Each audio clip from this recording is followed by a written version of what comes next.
All right, this is Sue Frederick, and this is our final class, Discover the Power Within You, Eric Butterworth. Let's just breathe in our gratitude, our love, our appreciation for this brilliant book that we could literally spend a year talking about. And maybe we'll do another class in a couple months about this same book and just go into spending a little more time with it, because all of his ideas and principles that he talks about are so powerful, and they lift us above our human story. They lift us above the ego story. They align us with our higher self, our God consciousness, the person we came here to be, that person whose heart is open, whose mind is quiet, who understands that we are here to let our divinity triumph over our humanity and not the other way around. And so we thank Butterworth for these ideas, these validations, this new way of looking at the Bible, because it is very healing and very uplifting. And so we are grateful to discuss it and share it and learn it. And so it is. So how is everybody? Oh, I muted everybody. Hold on. Yeah, I just came from a friend's house, and are you ready? Yes. She gave me 2 bracelets. Ooh. She makes jewelry. This is for my birthday. Oh, is that like a mala bracelet? So you can, Yeah. oh, Yeah, kind of, and it's got aquamarine, which is my birthstone. Isn't that cool? Yes. And then she made this one, which I'm going to pay her for, because those of you that know me know that my jewelry always has to match my outfit. Right, Kate? Yes. Kate's going. And the like sunglasses and the sunglasses have to match. The water bottle has to match. Everything has to match. Okay. Girl, you're our fashionista. Well, I didn't have any yellow bracelets, so now I have a yellow bracelet. Oh, thank God. There you Thank are. God. Thank God. Finally complete. Oh, you all make me so happy. I just love connecting with everybody again. Let me tell you a little bit about this friend, though. Talk about unique people. She has 6 bunnies, which I met today. She has 1 dog who was a part of, remember the fire where the firemen died, 19 firemen died here in Yes. Arizona? Yeah. This dog was rescued during the fire. Wow. And that's her dog now, and he's had a lot of problems. She's got 2 cats. She just got a snapping turtle. But here's the big one. Are you ready? I'm ready. She has a boa constrictor. Did you play with it? No, I did look at it though. In the bathtub in the front bathroom, and she It lives in a bathtub? lives in a bathtub. Oh, well, that's not fair to the snake, right? Well, it gets out when the door is closed and the bunnies are all secure. Oh my But God. but anyway, yeah, she has it in the bathtub, and then she has a metal thing over the top, so it can't get out unless she lets it out. All righty. So on that note, let's talk about chapter 13 in Eric Butterworth's book, Jesus's Formula for Healing. Now, you all got that study guide that I put together, and I thought it was so interesting, that first thing I quoted there from Butterworth on page 159. Fully 1/3 of the gospel record of the public ministry of Jesus is devoted to his practice of healing. And today we have Reiki, affirmative prayer, all these different kinds of energy healing. What are your thoughts on that? Do you trust those things? How do you feel about Jesus's healing gifts? Do you think we all have them? I would love to hear what people have to say about that. And I can't see raising hands, so just jump in if you want to talk about it. I believe strongly in this because I've read a lot of I don't know if the rest of you have read any of Wayne Dyer's Yeah. materials, but Yeah. he talks about a healing experience that he had with the John of God. I think that's who Yeah. it was. Yeah. And how he felt that was spiritually based. Yeah. Well, Cheryl, what were you going to say? Oh, I was just gonna say that I had no knowledge of any of that, or like this book is all new to me. All of this, everything is so new to me and so mind blowing, really. Mhm. I think I became a member of Helping Parents Heal. My son passed in December 24th of 2020. Mm. And so I just have been so blown open and awakened to everything that I just feel, and I've had like amazing connections with my son, mostly with the pendulum. It's really clear. Right. Right. And I feel like, wow, if that's true, then everything is true. Yes, I Everything is love, real. thank you for saying that, Cheryl. That is Yeah. beautiful. Yeah. Yeah. And You do know, you, with that, can I ask you a Yes. quick question too? When I was reading this, it brought me back on last year, May 12th of 2020. I kind of keep track of the things that I get from Mhm. him. And this didn't, like it hasn't made sense to me. And then when I was reading this book, and I asked him too, where can I learn more about this? And he spelled out Bible. So what he said to me last May was, he said, look, Holy Ghost in Jesus, keeping God from helping him on earth. I don't know if you can see that or not, but does that make, Can does you that read fit that with- again? Read that. Okay. again. Look, Holy Ghost in Jesus, keeping God from helping him on earth. And I asked him, where can I learn more about that sentence that you gave me? And he said the Bible. But I don't understand. Well, the metaphysical way we interpret Jesus's healings is that Jesus was showing all of us that all we have to do is sort of raise our vibration, connect to what has been interpreted as the Father, but what that really, he was talking about the source, God consciousness, and just let that pour through. I've also read a beautiful piece about how Jesus walked with such love in his heart because he was so enlightened, that simply that love that emanated from him was such a high vibration that people could just come into his presence and it would lift their vibration and heal them. And I think that the Holy Spirit in traditional Christianity, the popes invented the idea of the Trinity, but Butterworth talks about that. And that was long after Jesus was gone. But Jesus talks about the Father, which to him back then was talking about the source, God consciousness. So Holy Spirit, you can interpret as the Spirit of God consciousness. And that Jesus was showing us, he's our way shower, that we're all capable of that. But it is an energetic shift. We can't do it from the ego mind or the human mind. We have to shift our vibration, whether it's through prayer, meditation, whatever, love, opening the heart, so that we can live in that consciousness of healing. And that's really what it was. It's a consciousness of healing that allows us to heal ourselves or someone else. And I wasn't sure about energy work about 20 years ago myself. And then since then, I've had so many experiences of people doing Reiki on me or some sort of energetic healing thing, and me feeling profoundly better and different afterwards. But you have to be careful who the healer is you go to, because you want to make sure that they really do carry that God consciousness, that high vibration, because that's the pure source channel.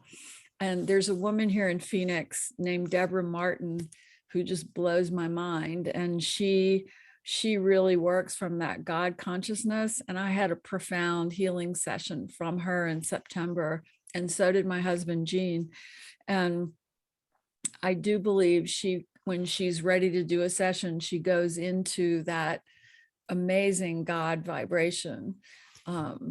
And so you've got to find the people who really do that if you are looking for a healer. The other thing I believe about this is that sometimes the illness is something we've agreed to. And so we might be able to get some relief through energy work and different kinds of healing, or of course, conventional when we need that.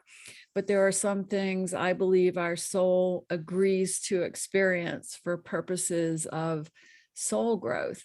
So even though an alternative healing thing or an energy thing might make us feel better in the moment, it might not take away that illness or that challenge that we're working through, because that's something our soul wanted to experience, not our conscious mind, but our soul as a tool for growth.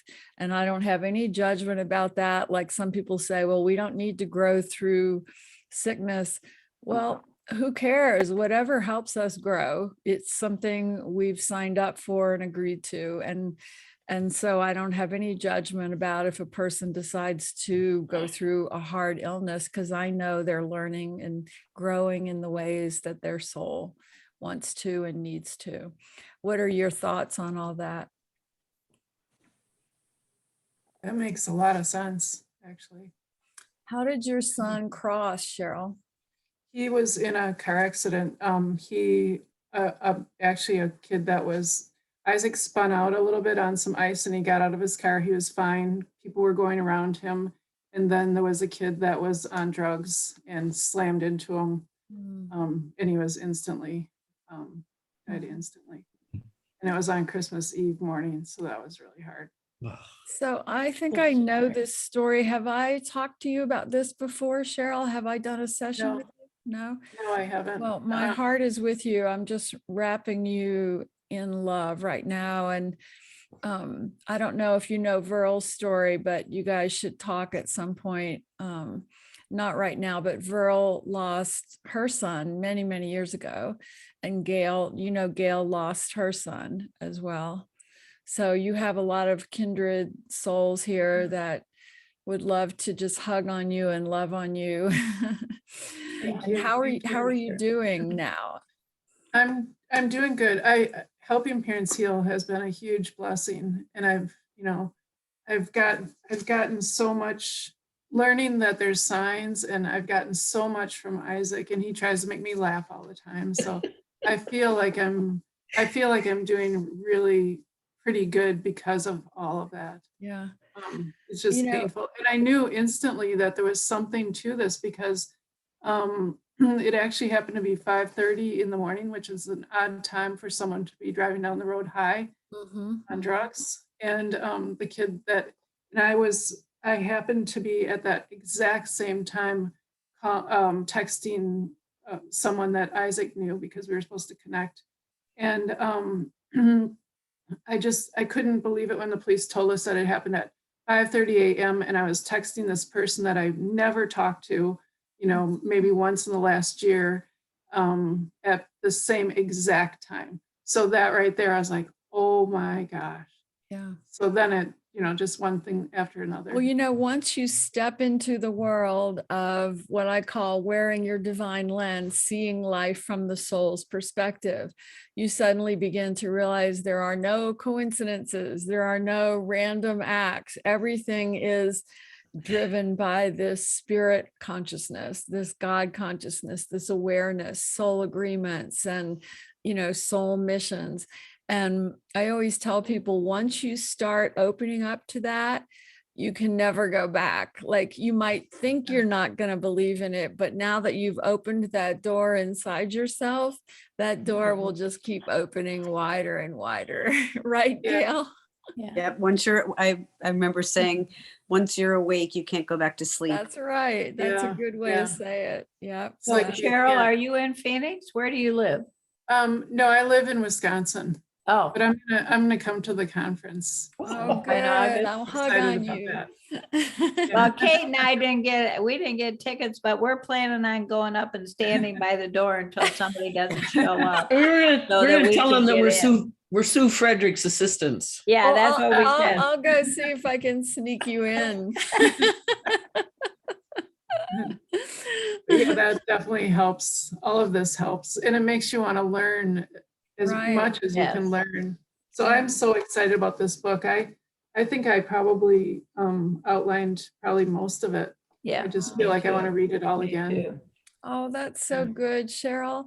And Cheryl, is there a Unity Church near you? I don't know. I was looking up. I'm not sure because I saw online because I was thinking, oh, maybe I should check that out. Because it makes so much sense, all of Well, this. actually, now everything is online. I forgot. You don't even need to find Oh. a brick and mortar Yeah. church. Yeah. You know, you can Okay. just whether it's Unity of Phoenix, or one of my favorites is Unity of Boulder, and there's Unity of Davis. I mean, there are so many Unity churches that are actually live streaming at the time of the service, so you get to go and sort of watch it unfolding live. And I think that's a really great way to get aware of what Unity is really talking about and this new view of God, you know. And when we have a loved one cross over, I do believe our soul is longing to have answers that we may have just put aside those questions, you know, for a long time, just trying to survive here in the physical world. But once we lose a loved one, especially a child, we need to know how this universe works. Where did my child go? Is there a God? All of those questions are so essential to our well-being. And I think all traditions have bits of that truth figured out, but I think Unity sort of put it all together in a nice package. So, Well, I'll have to check that out. I saw Unity Lutheran Church in my area, but that wouldn't be it, right? that's different. Yeah. It's different. That's what I figured with the word Lutheran in there. Yeah. So maybe I'll check that out online then. Yeah. Yeah. Okay, thank you. And Reverend Rogers at Unity of Phoenix, he Right. does the Wednesday night. Oh, they're awesome. Yeah. So he's a hoot. That's the only word Well- for it. He is a hoot. I'm telling you. It's Wednesday night. Yeah. And his talk last night was really, really, really good. So, Mhm. and it goes on Yeah. YouTube and Zoom. And Yeah. also, oh, sorry. Go ahead. I was just going to say, also, I've studied with Richard Rogers for a long time, and recently I've been in a couple. He's not doing one right now, but I've been in, and you go to his website. He does a Tuesday meditation. That's real Yes. good, but he does do some private classes that are very small. They're not cheap. It's like $400. It's about $50 a class, about $450 for say like 8 classes or something like that, with a small group. And some of us have been together since 2009 with him, and we may skip a couple of years and then get back together. And we recently did a couple of series on expanding your soul. That's his latest work.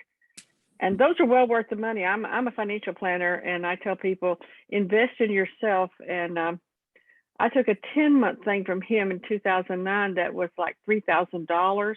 But I know you're going to go, oh my God. But I decided I had to put my money where my mouth was, you know, where my heart was. And it was well worth it because we had a group from around the United States, and we got together, and some of us are still together. Some of us come back into these classes from time to time, these small workshops that he does with Zoom. It's made it just wonderful. But anyway, in that one, we got a one-on-one with him, a coaching class with him once a month. We got a lesson once a month on manifesting, and then we would have another meeting on our own without him. And that went on for 10 months. And that was just absolutely life-changing. It's the best $3,000 I ever spent. That's Well, great. and he's starting a new class right now, isn't he, Sharon? He talked about it last night. Well, he does some online, like he's he's the minister up there too at Prescott. And he does some from there, and he does some classes. But then these were like individual, kind of really small things that you had to sign up for and pay a fee for. But he does lots of free ones. He does lots of free ones. Yeah. All right. Well, let's and those are let's- wonderful. let's get going here. Okay. So what about in chapter 13? What were your thoughts on this beautiful statement, page 164, we live in two worlds. Jesus taught that man lives in two worlds, not in succession, but concurrently. I think that's just such a beautiful way of stating what we've talked about in here about how we have one foot in the human and one foot in the divine. And that's our challenge here on earth, is that we're walking in two worlds and it's concurrent. It's not in succession like most religions teach. While you're here, you're just in the human world. And when you die, you go to the divine world. And, you know, we understand in unity and in other spiritual paths that we have to walk in both worlds at once here, because if we only act from our humanity here, we really lose sight of the soul's wisdom and the higher understanding. So I thought that was a great sentence he said. And then he also said, if someone asks you how you are today, you can answer from your human experience or your spiritual wholeness. And that's what affirmative prayer is. It's that art of saying, I am a divine being, learning exactly what I came to learn and opening my heart and loving the world with my God consciousness. But yeah, I've also got a headache. So I'm human and I'm divine. Right. Yeah.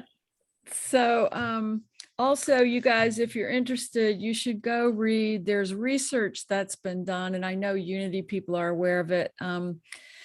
There's research done on how having people pray for you affects your immune system. And they even did double-blind studies where the people being prayed for didn't know if they were being prayed for or not. And yet they had physiological changes for the better if they were in the group being prayed for.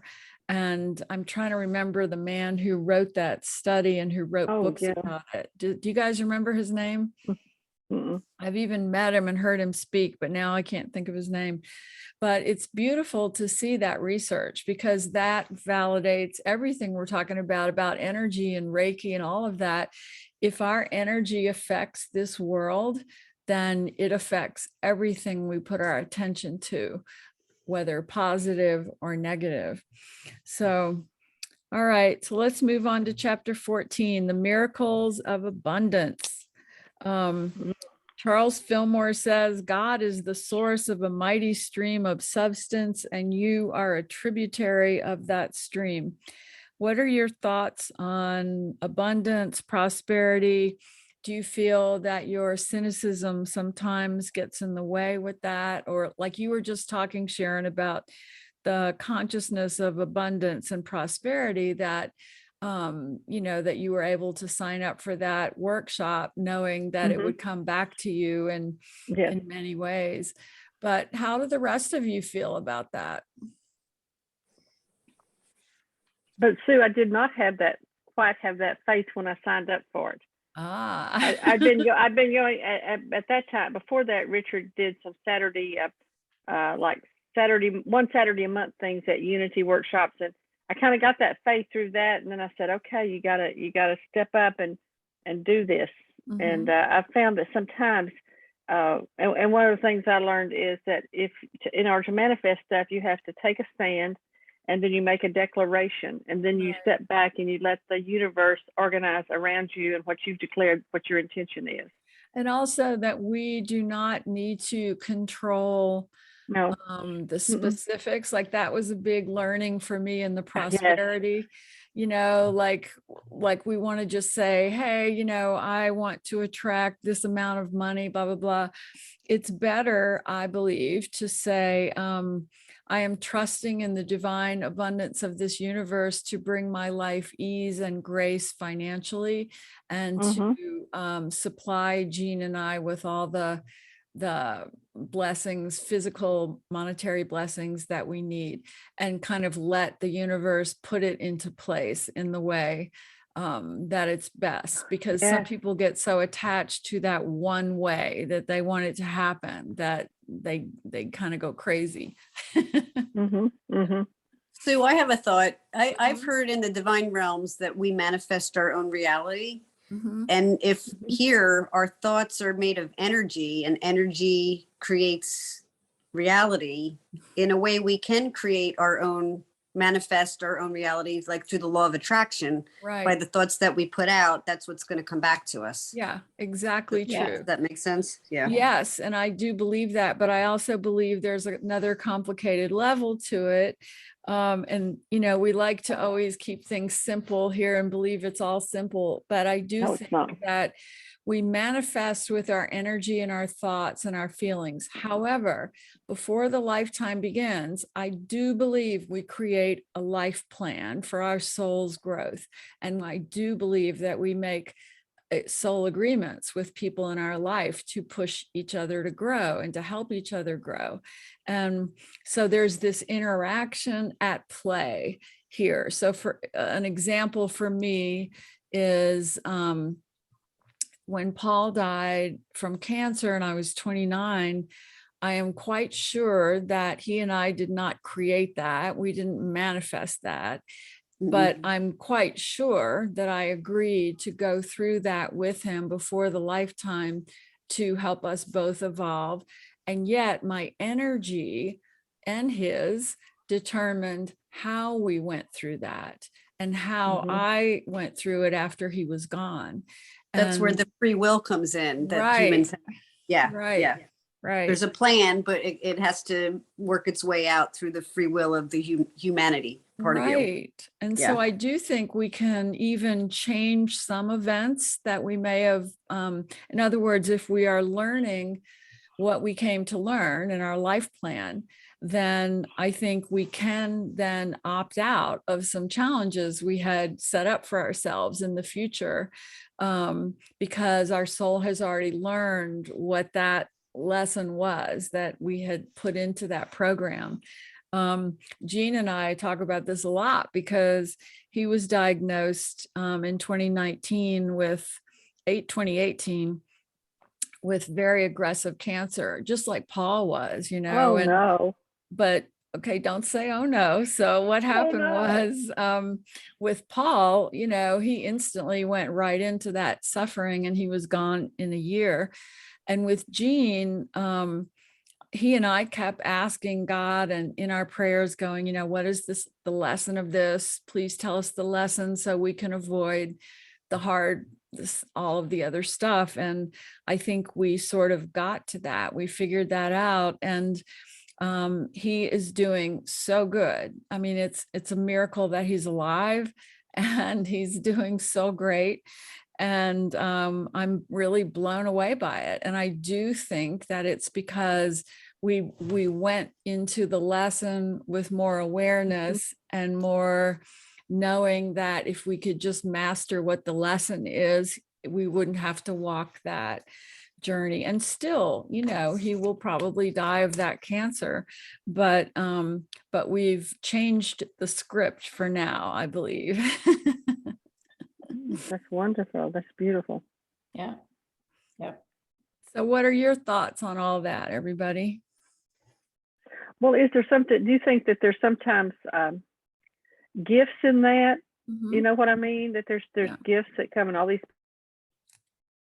Well, all of us who've been through grief and loss, what we know for sure is that grief is our greatest devastation and our greatest gift of awakening. Do you think that's true, Gail? And sometimes we get to a point within ourselves where we know we're not happy with where we are and what we're doing. Right. And Mhm. then that thought goes out, Yeah. and then we get circumstances that Help us sometimes change force it. us to make different choices. Right. Right.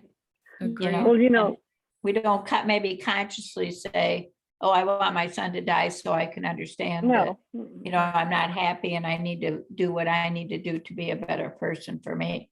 But But But Verl, circumstances don't. I really do believe we create a life plan, because I do Yeah. soul regression sessions with clients, and Yeah, every single one of them has a conversation with their guide, and their guide says, well, here's why you chose this life plan, this challenge. This is what you Yeah. were trying to do. Mm. And so that's why I say, well, if we're really good learners and we're eager students, we can kind of change that once we get down here and figure out what the game is and start waking up to our higher yeah, I believe self. that. Yeah.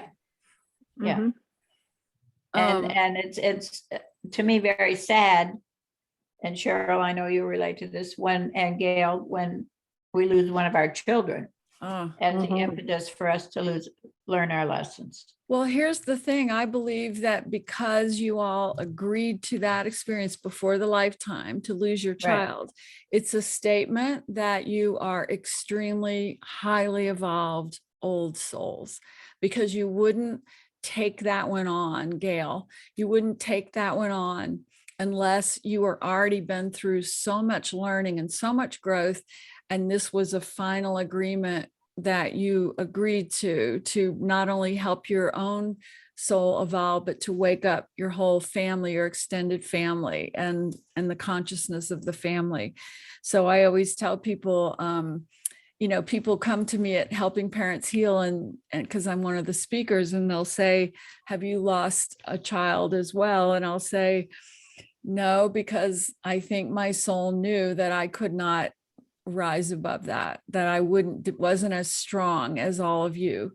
So instead, I lost a husband and a few other people, but not a child. And I so honor those of you who have been through the loss of a child, Verl and Cheryl and Gail and whoever else might be here. Because we can all agree that is the toughest loss that we could ever experience. And yet it's been my experience that you are the most profoundly loving, aware people I've ever met from having been through that. Yeah, but I wanted to know it beforehand, because maybe I would have said, no, I don't need to learn that lesson. I know. I would have said that too. This is working Wait, for I you. want to wait, maybe, 5 more lifetimes down the road. Okay, then I'll be ready. Right. Mhm. Mhm. My son keeps telling me I had a little catching up to do to him. So this was like the kick in the pants. Oh, there you Yeah. go. See, I There think you go. Yeah. a lot of times it's that the children who leave early, they're highly evolved. And Oh, they're way, yeah. trying to help, Yeah. trying to help the rest of us catch up to them Yeah. and wake up, Yeah. Yeah. Mhm. Well, Yeah. that's I what I agree was with that. told after my son died. Somebody I had a reading with, she said, your son came to be with you one more time. Yeah. My son was 7 when he died. Mhm. And because he didn't need to come, but he wanted to be with you one more time. Yeah. And he's gone Hmm. on to bigger and better things. And you will too, once you graduate from this lifetime. You'll be Saint Verl, right, Kate? Oh, okay. I know people that would laugh at that. Kate, quit laughing at that.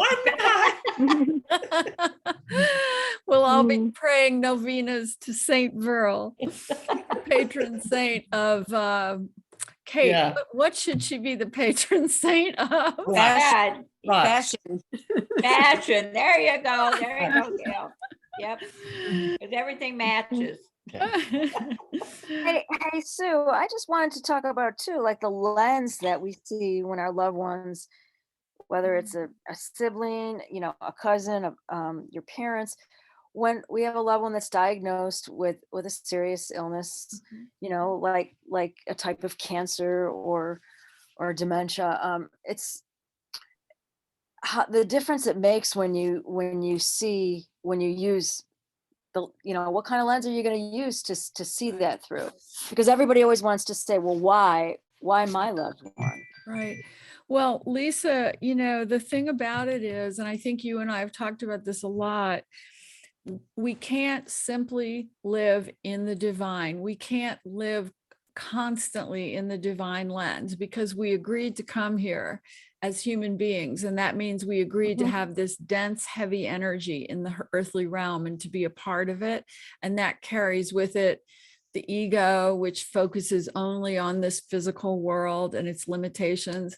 And it brings with it just the heavy energy here, which is so different from the energy in the divine realms, where you just feel so much lighter and freer and expanded and loving.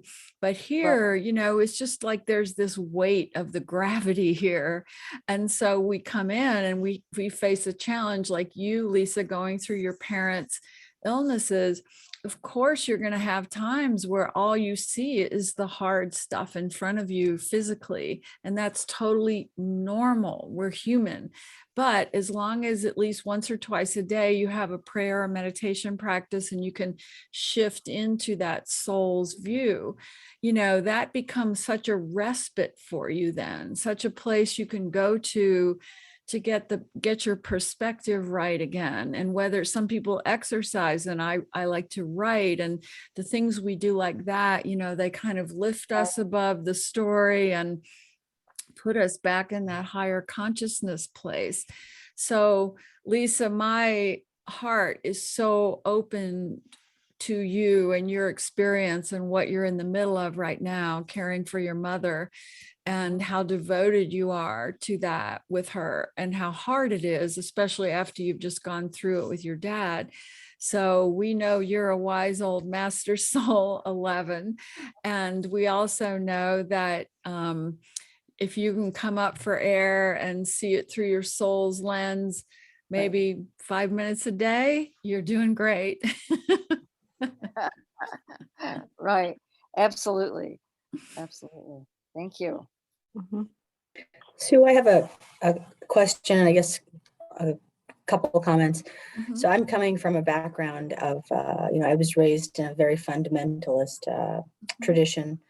The idea of talking to departed persons was absolutely, Anathema. forbidden. Yeah. And later in life, I became Catholic. And so that sort of opened up the possibility of, talking, praying to other people aside from God, talking to the saints, those things, which was not, approved of in the fundamentalist Right. tradition. And then more recently, I've been studying Judaism, and it was really kind of, shocked to find out how prevalent the idea of reincarnation is, especially in Orthodox Judaism, which, Oh, really? trying to like return to the source. And that just, was kind of triggering for me, because that was something that I had totally like written off as, not something that was relatable to me.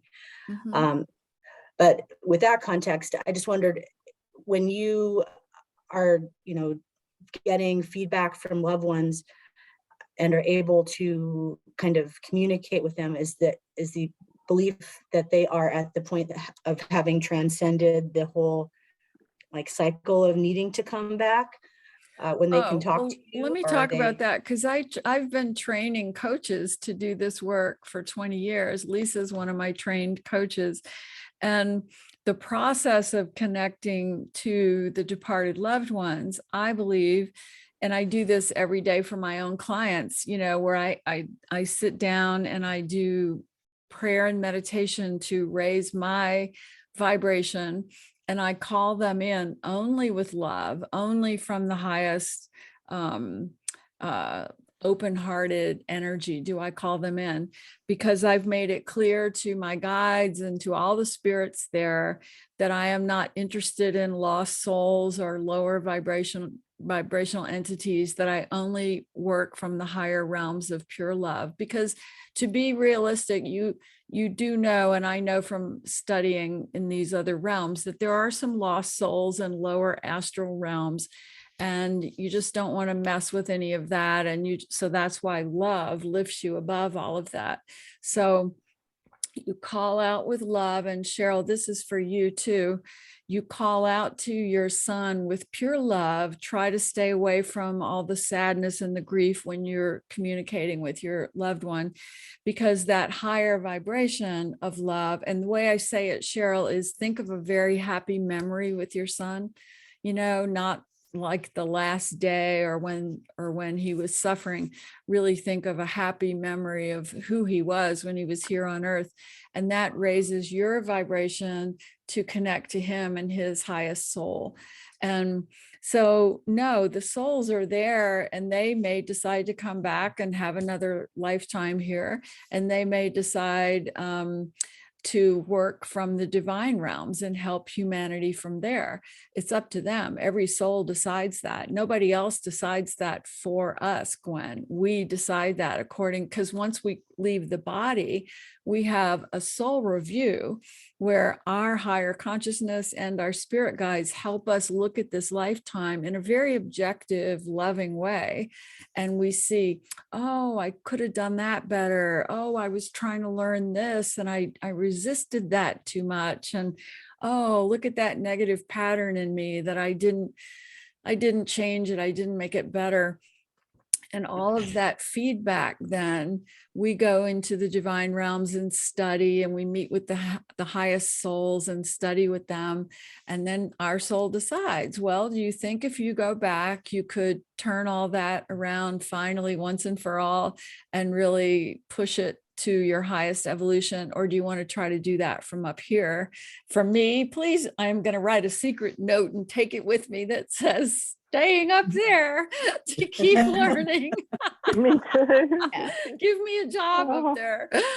And my husband, Paul, has come back to show me vividly what he does up there. And I think Gail has had experiences with her son like that too. And Paul has come back and shown me his job up there, what he does. He helps people when they cross over.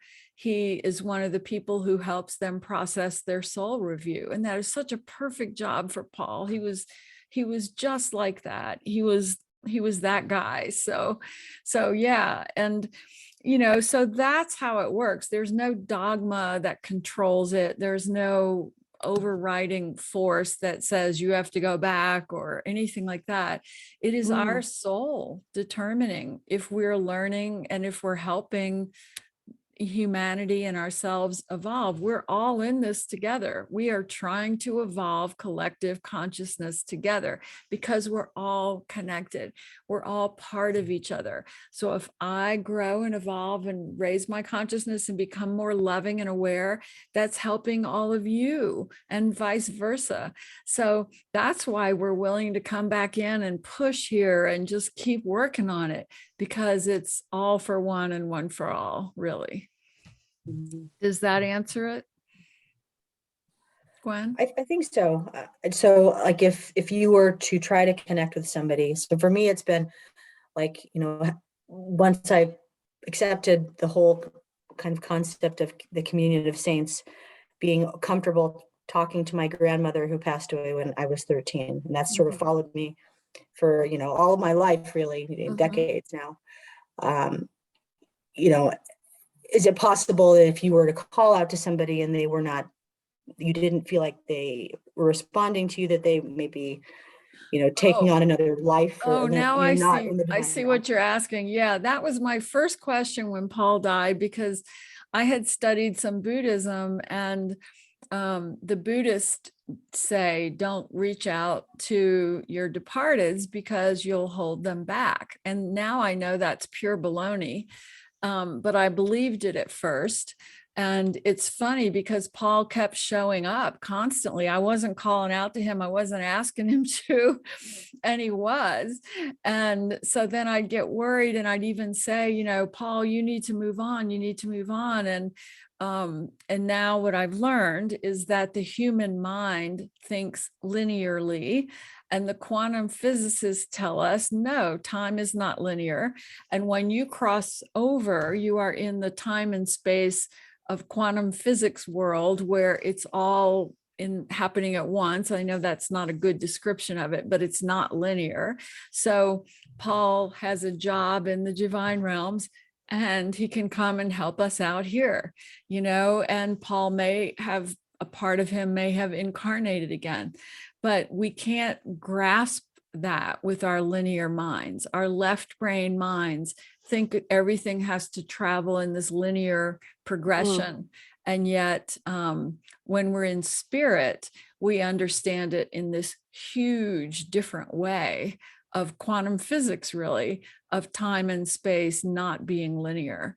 And so no, now I don't feel guilty at all when I call out, but you do feel their energy shifting. And that's interesting too, because I remember like when a soul first crosses, they will come back vividly, visually, and really you can see them. You can almost, I could feel Paul when he would come back right after he crossed. And but the longer they're in the divine realms and evolving and learning, their energy and their presence changes, and they try to put that appearance back together because you recognize it, but it's not who their soul is. Like when my friend Chrissy, my best girlfriend Chrissy, died the year after Paul died, and she came back a lot to give me love advice, because she and I were, it's always helping each other with relationships and broken hearts. And so Chrissy would come back in these amazing, profound dreams and tell me to get out of Mexico and get away from Emilio and all this stuff. And yet she came back one last time in the 80s as she was really about to transition, and her appearance was different. It was like she was physically fading and shimmering. And when I woke up, I knew, oh, so she really is about to sort of move on to another realm, another level.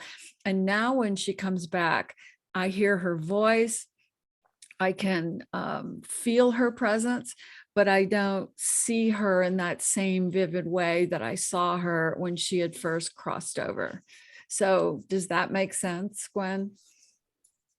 Yes, thank you. That was very, very helpful. Thank you. Good, good. All right, so we are leaving Butterworth behind here, kids. We got to get back to this. Chapter 15, in defense of Judas. I think Judas is such an interesting character, right? Yeah. And metaphysically, when we look at Judas in a different way than traditional Christianity. Anyway, I want to hear your thoughts on all this, like especially you, Kate. What are your thoughts on this chapter 15 in defense of Judas?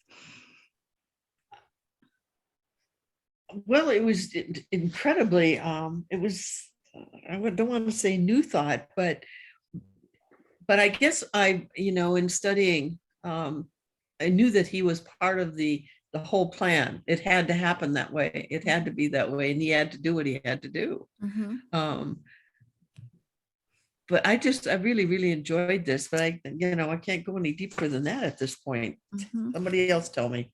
So I'm gonna get my my metaphysical dictionary here to look up how Unity defines Judas. I used to know it off the top of my head, but I forgot. So let me just read it here.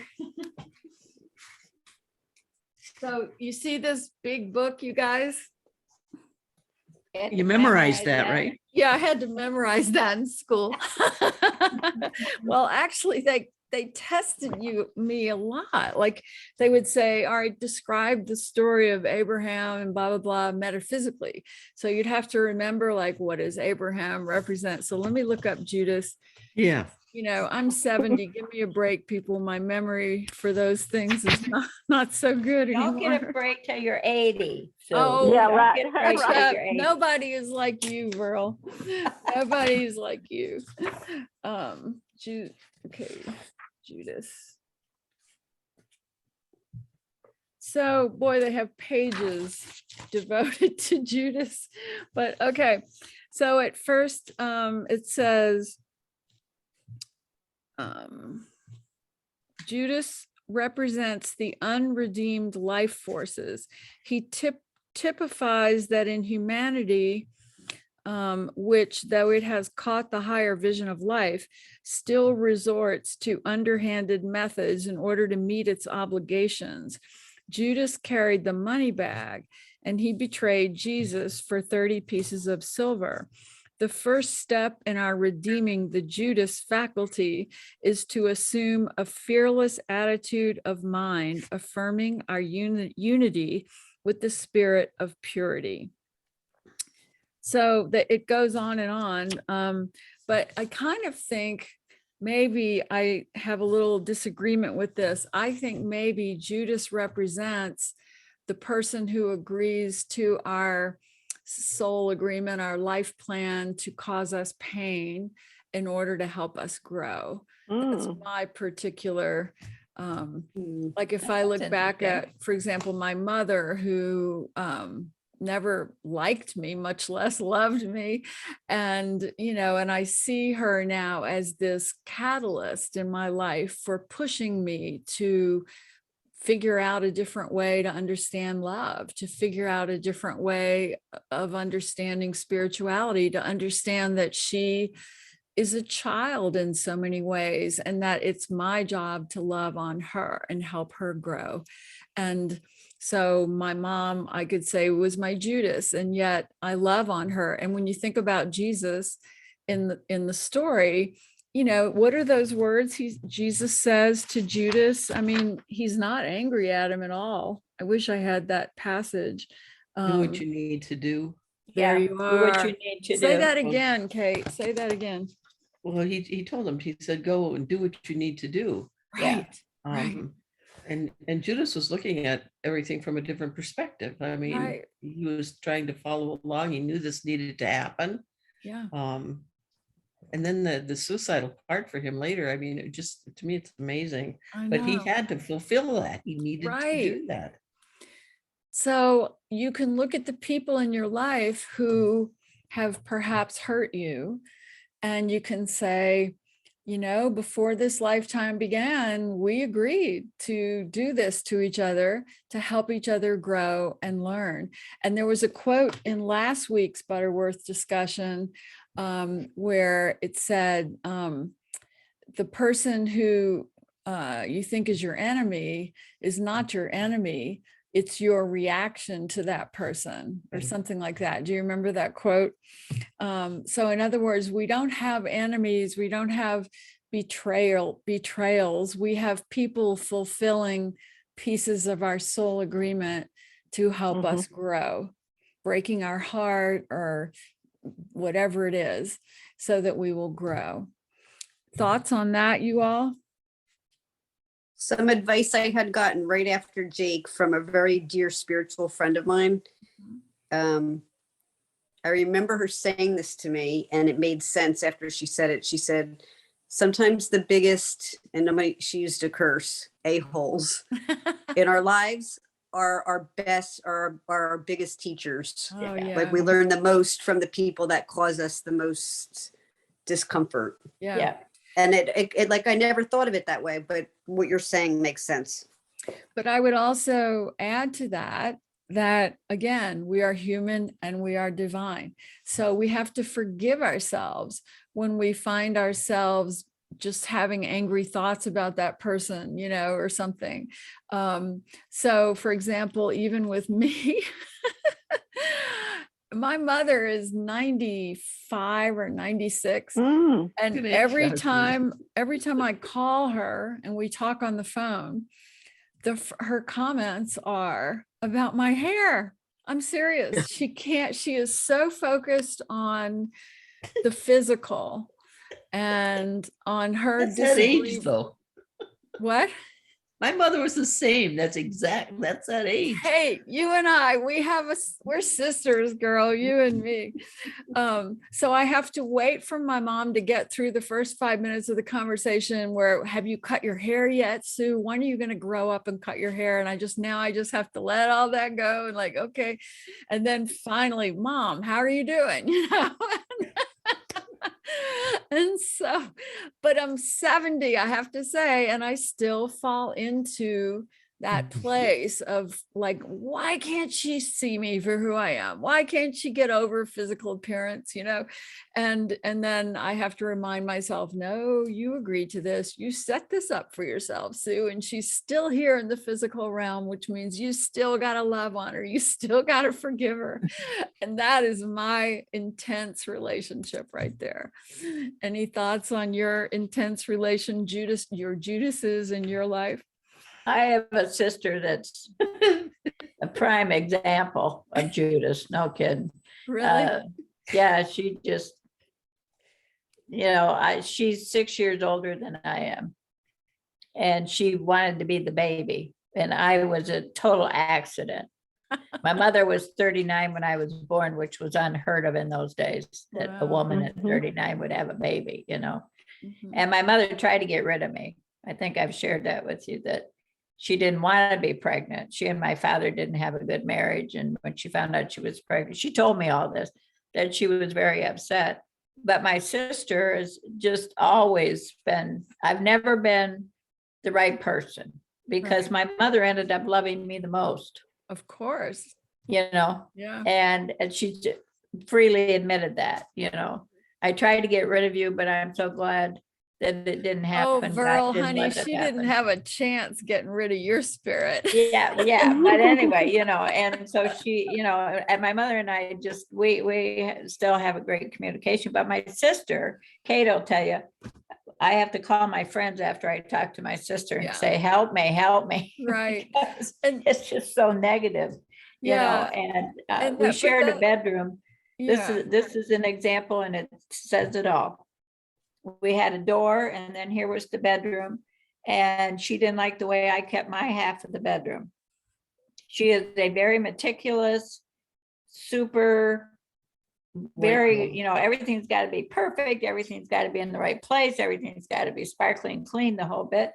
And I wasn't like that at all. I'm still not like that. And she didn't like that. So she took tape and she put it down the middle of the bedroom. And I was not allowed to step on her side of the bedroom. Well, here was the problem, girls. The doorway to Oh. get in and out of the bedroom was on her side of the bedroom. That's so So great. I said to her, how am I supposed to get in the bedroom? You know what she said? Hmm. Well, you got to figure that out. Well, But don't step on my Virl. side of the bedroom. So you know how I got in the bedroom? Oh. I'd come down the hallway, get a running start, and I would jump over the line into my half of the bedroom. And a couple of times I didn't make it. I fell, Well, then Virl, when would I you- did, she Virl, got would you beat up. please start writing your autobiography, Yeah. please? The world needs your story. I mean, Right, she, so but the other she's still thing- around, girls, and she's still, my friends, I tell you, they have to dig me out of the trenches every time I talk to her. First of all, she talks for 2.5 or 3 hours. She lives in Michigan. She went through COVID. It denied she had COVID until her hair started falling out. And then the doctor said that's a side effect of COVID. Now she admits she had COVID. So, my friends have to bring me off the cliff every time I talk Yeah. to her. Well, same with me from my mom. So, Yeah. But okay. but you know what? They mean well. Yeah. That's the thing, Sue. They love us. That's just the way they are. Yeah. All right. Chapter 16, the great demonstration. I think it's interesting, and Kate, you probably have insight into this, that the first people to visit Jesus's grave and see the spirit were the women. And yet they came and reported to the disciples that they had had a vision of angels, right? Kate, is that correct? That's what it says, yeah. Yeah. So to me, I've always thought it's so interesting because the whole resurrection story is based on the idea that Jesus rose from the dead physically. And as I've read the Bible now from a metaphysical point of view, it seems to me that Jesus revealed himself in spirit, just the way departed spirits do. But because he was so highly evolved, he could really materialize that visual image for the disciples and for the women.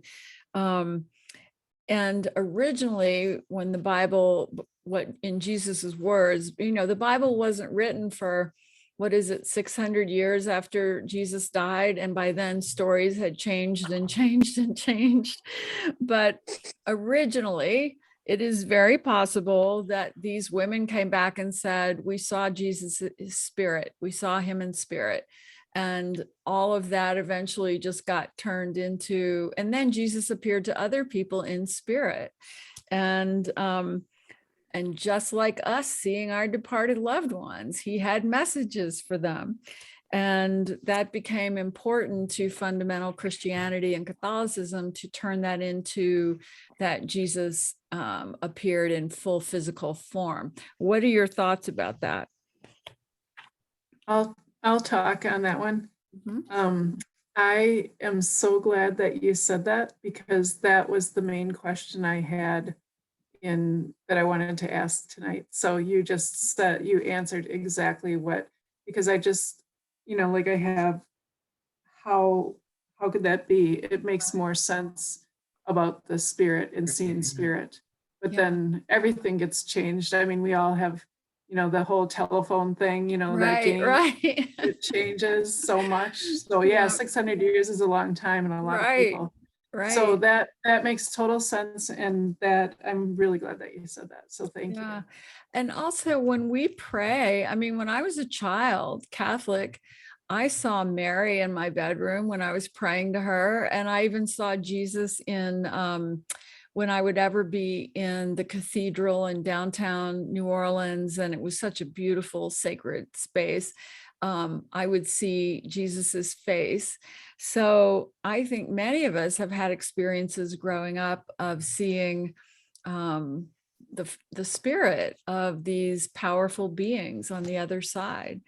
Especially Mary. Mary came to me so much in my childhood, and I know that she was my true mom in many ways, because I would be in my bedroom crying about my mother, something she had said or done, and I would be praying, because I was Catholic and I prayed the rosary a lot, and I would see and feel Mary's love appear in the bedroom.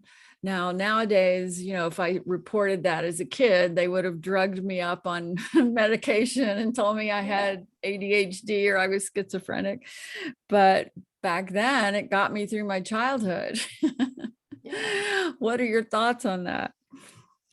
I just had a lot of trouble with the bodily resurrection. I remember talking with some older nuns when I was in the convent and saying, this is really hard, but I think something happened then, because the spirit has continued. Something was alive and real, but I don't think the body had to do that. Yeah, I agree.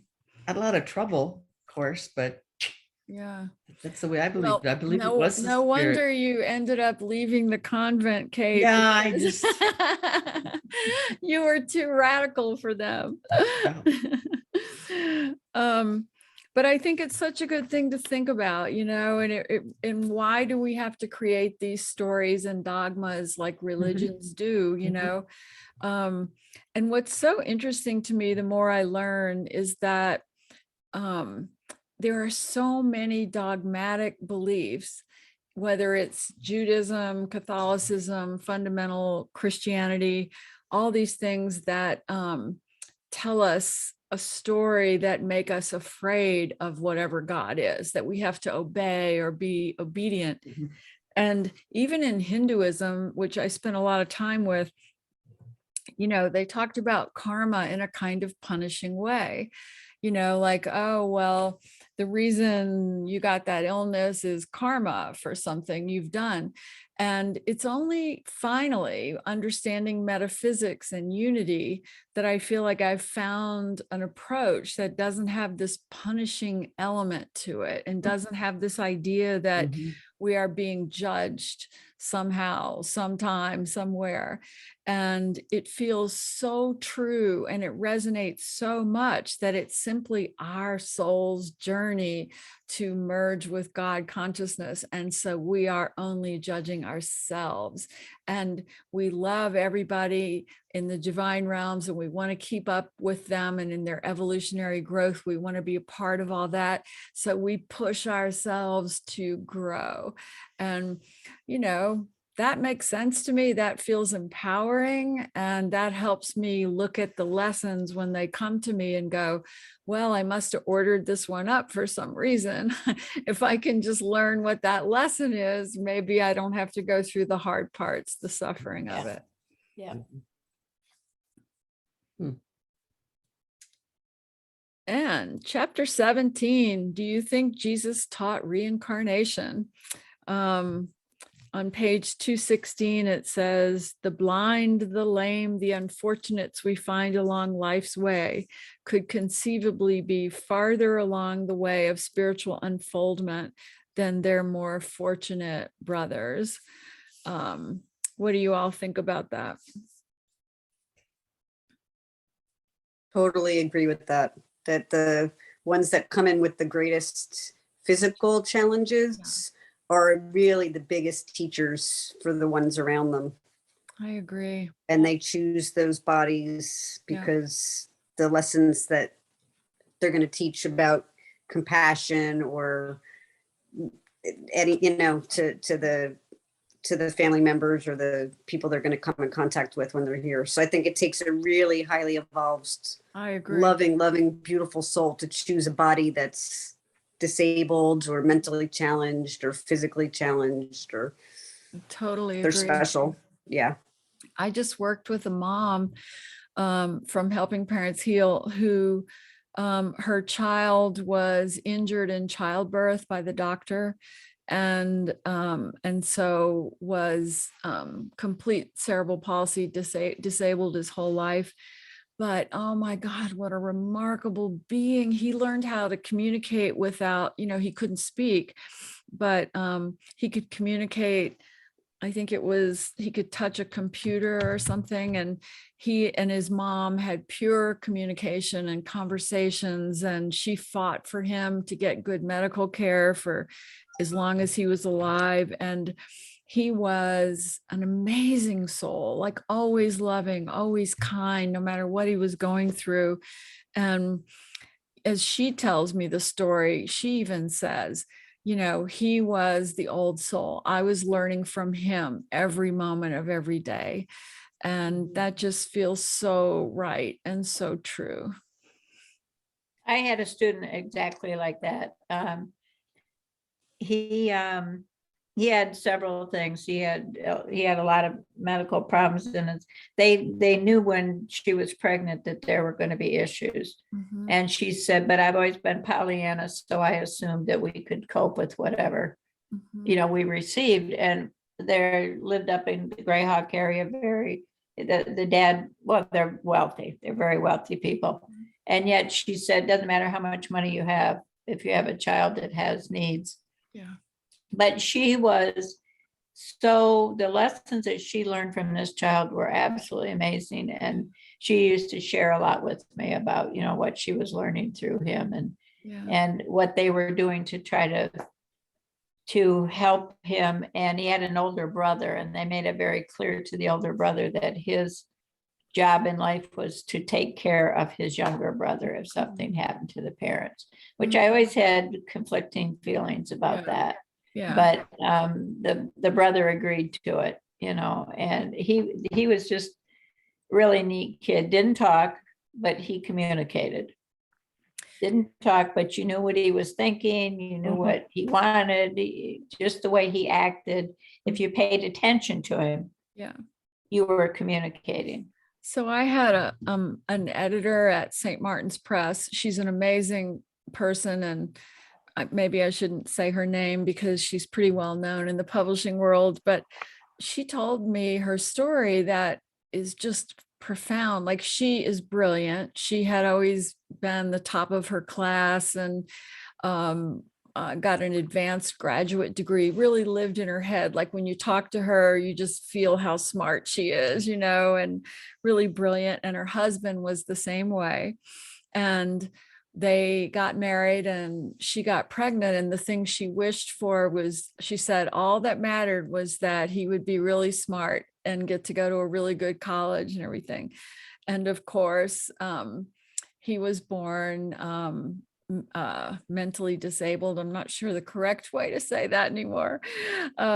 But he didn't, what's the appropriate word for mentally disabled? Is that, anyway, It's so intellectual disability. thank Yeah. you. I have 2 kids with Fragile X, so that's a And, very, yeah. Yeah. And Yeah. he, and she said that he taught, at first when he was born, she cried and cried and cried and cried and just thought, oh, this is going to be the greatest tragedy. I can't believe it. I don't want to be the mother to this child. She was really in her head about it. And she said he turned out to be the most open-hearted, constantly loving soul, that that he broke her heart wide open, taught her to love, and became the source of love in that family, and changed all of their values, changed the whole dynamic of that family. And then they had a child after him, and of course she's brilliant, just like the mom and dad. But the editor, my friend, says to this day that her son, who can't read, who can't write, who can't ever function on his own, is the source of all love, and that she would die if he died and went away. She couldn't live without him. And I've always thought that was the most beautiful story about how we come in with such gifts for other people, no matter what our physical pain may look like or our physical journey. You know, those old souls who come in those handicapped situations, they are teaching us to love. And I just love her story. So reincarnation, I would say, yes, I believe in that, simply because I've had my own experiences and memories of other things and other lives. But I don't think we even have to believe in it or not believe in it. It's almost irrelevant. I think mostly we just need to know that we came here on purpose for a reason and with a gift, and that it's not just a physical world where having money and a good job is all that matters, because that's what the world seems to think mostly. I thought page 218, actually, Mhm. the first full paragraphs summed this whole chapter up. Because Mhm. it's, all this is certainly not proof that reincarnation is a fact. I say there is no proof, but neither is there proof against it. Right, right. We can neither prove it nor disprove it. In a debate on the subject of reincarnation, I think I would find it easier to take the negative position than the positive one, because I could think of many more reasons why it could not be true from an intellectual point of view. Right, right. And yet in my heart, I feel that it is the only credible explanation of life from an eternal standpoint.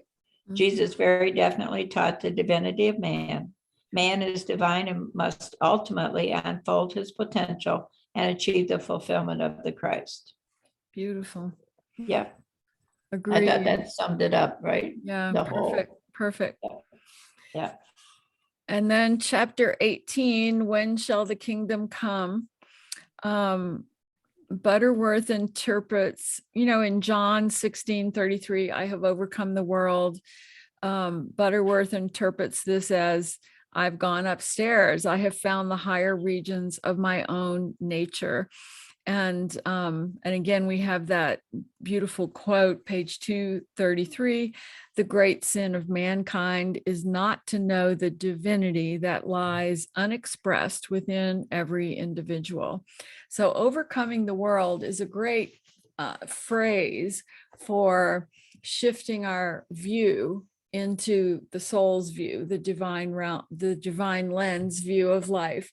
and being overcome by the world is focusing only on the ego story and the physical journey and looking at all these circumstances and believing that they're the only reality, they're the only truth.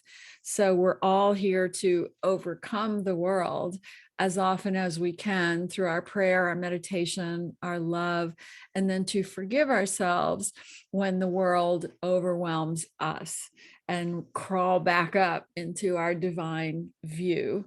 Thoughts on that? Yeah, I agree with that. But on page 233, how do you pronounce the word? Is it namaskar? Well, you know, they're talking about namaste. Yeah, that's what I was wondering, why they didn't say namaste. I know. I need to find out why too. I'm not sure why they use that term, but yes, it is namaste. I salute the divinity in you or the God Yeah. in you. Yeah. Yeah, So we all have to try to go upstairs as often as we can and to overcome the world as often as we can. And that's the good thing about these discussions, these classes, you know, going to Unity, all this stuff, because we've got to keep being around like-minded people talking about these ideas, because you can get out in the world and get really discouraged by certain human behaviors in the world. But when you're with like-minded people talking about these ideas, reading these books, maybe going to a Unity service or something, it just recharges you. It helps you climb back up to that upper room, so to Yeah. speak. So on that note, I just want to thank all of you, because it's been an absolute joy to spend these 3 weeks with you. And when I come back from my ordination in June, I'm going to get some more classes on the books and be teaching again, Good. because even if we meet once a week for an hour, it keeps us in that higher place, that place of inspiration. yeah. Well, Thank you. Kate and I had talked too about, you know, what would be really good, because there's so much in this book, Oh, yeah. so much in this book to absorb that, you know, even if you did one chapter or maybe 2 chapters a week, One. Yeah. Mhm. you know, it would, of course, it would go on for a lot longer, but Yep. I think you'd be able to go more in depth, I think. Yeah, I agree. I've been thinking about how I would pitch that to Unity of Phoenix as, you know, like you could even do it as like a 6-week class and you're doing Yeah. 2 chapters a week, you Yeah. know. Yeah. That would be a good thing to start in the fall, you Right. know. Mhm. Who do we talk to? Well, isn't Julia now in charge of all the classes, I think? Julia? Really? I think In she the is. bookstore? Yeah, Oh, I didn't know that. Did you because know that, Kate? Not Robin was, and Robin's gone, Yeah. and Rev Lori's gone, of course, and Rev Jimmy does have something to say about it, but I think Julia kind of has the final say with it all. Oh, wow. Okay. Yeah. Well, I know Julia. Yeah, Julia's great. Yeah. She is. She is. All Well, right. I'll start pitching it to her. Yep. It was great meeting everybody. Cheryl, I hope when you come to Yes. Phoenix, we'll get to meet you. Yes. Make it happen, will you, Looking Sue? forward We're to it. going to be outside the door. What do you mean? We're going to meet all these people that are coming to this That's thing. right. They're going to get to meet Gail, and they're going to get to meet all my mamas. Just be holding the positive thought that we're going to be able to get in. Okay. Just standing by the door, Definitely, okay? definitely. Thank you so much, though. Yes. Well, Really Thank great, you very really, much. really great. I've Thank you. loved Thank you. I've loved this group, and I love you, Kate, so much, you know, and Verl and Lisa and Gail. I mean, you guys are all my You're people, the- and Cheryl, yeah. getting to know you, and Gwen, and, you know, thank you, and carry this, these teachings in your heart as we move you know, through the next few months, knowing that the world is always filled with crazy events. And yet somehow we have to go upstairs into the upper room.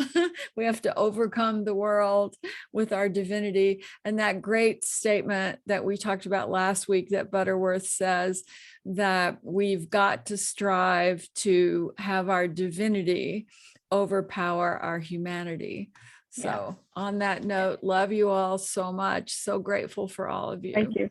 Take Thank care. I you. want to Bye-bye. thank Sharon. I want to thank Sharon for being a real inspiration, Sharon, because Thank you. I just turned 80, and when you told us how old you were and you're still Yeah, the oldest one here, right? doing all that stuff, I went, hey, maybe I've been just taking it too easy. Maybe I need to, Right, you're a slacker, Definitely. Burl. Virl, you are absolutely slacking off. I'll tell you that. That's right. And Sharon, you come back to Phoenix. I will. When do you come back? Yeah, I don't have any trips planned right now. I was back a couple of months ago to see my grandson. So just But you're when things pop up. you permanently live in Florida now? No, I have a house there in Phoenix. And by the way, if any of you have anybody that remodels bathrooms, I've got 2 bathrooms I've got to come back and remodel. So, well, if you find out, let me know, because I need to Okay. remodel mine too. oh God, I know it's tough, isn't it? Yeah. Yeah. No, my daughter lives there. My daughter is the school psychologist at Pinnacle High School. Oh. wow. Her name is Kara. Her name is Kara Kiltz, and so she lives in my house there. And she does great things in the world, so I let her live there for free and don't charge her anything. Wow. 'cause she- Yeah. Look what a she's helping all wonderful these high mom. I school wish students. you'd been my So, you know. mom, Yeah, Sharon. really. So is your Well- house in Pinnacle Peak area? No, it's actually in 15th place, right there on the golf course at the Point at Tapatio, Oh. Point Mountainside Golf Community. If anybody lives down that area, Yeah. and I'm the original homeowner. I've had it since '94, Mm. and so you know, Where in Florida? I'm at Eglin Air Force Base. Mm. Oh, okay. I work down here, but I live on the beach. I bought a condo down here, and like we're talking about the universe, how it repays you for stuff. You know, I've done good things for my daughter, and my grandson lives there too, and he's 26, and you know, I've invested in real estate down here and done very well with my salary down here. So, you know, the universe pays you in other ways. Let's just put it like that. Yeah. Sounds Yeah, like you it have a does. great life. I do. Yeah. Well, thank you all so Okay. much. Love you Thank very you. much and see you soon. And Kate and Virl, I'll see you Sunday, right? You bet. Yes. All Okay. right. Okay. Bye That's bye. and something Thank special you. is going to happen Sunday. Yeah. It is? What? It's a Verl secret. will be making an announcement, so you got to be there for that, Sue. Oh, I'm not making. Oh. I'm I not will making definitely it. be Now there. that's misleading. Good night. Thank you. Okay. Bye bye. Bye-bye.